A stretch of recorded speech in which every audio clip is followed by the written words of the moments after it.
In this video, I'll be showing you guys how you can freeze rows and columns on Microsoft Excel. I showed you guys how you can do same on Google Sheets. Let me show you guys how you can do same on here as well. So if you are here, you give me a like, subscribe to the channel. It's very, very simple, but for Excel, it's very, very much confusing. So what you're going to do is, if you want to select this row, you want to freeze this row, the names and the duty day, what you're going to do is you select the A4, the cell below it, the next cell below it, something like that. So we select the name. Good. And now we move to the view. That's where you're going to find the freeze. Tap on the freeze panes, and then you tap on freeze panes again. Good. You can see there is a line here. Now let's try scrolling to the bottom. You see it has taken effect. Good.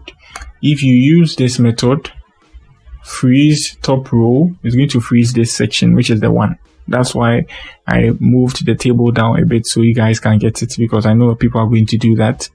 Freeze first column 2 is going to freeze this too as well. But I'm going to show you guys how you can do same for the columns 2 as well. Maybe you have 5 columns and you want to freeze this one, not this one rather.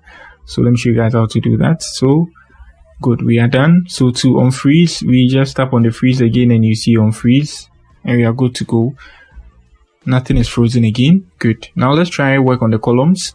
So just like I did for the rows, the columns too, if you want to freeze this, we freeze the immediate next column, something like that. So let me select this here, to the view tab, and then to the freeze panes and freeze panes again. Good. And now let me show you guys it's working.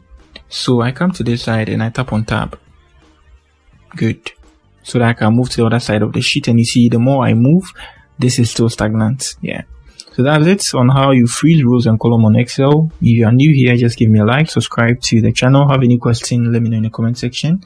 And that's it for the video. Peace.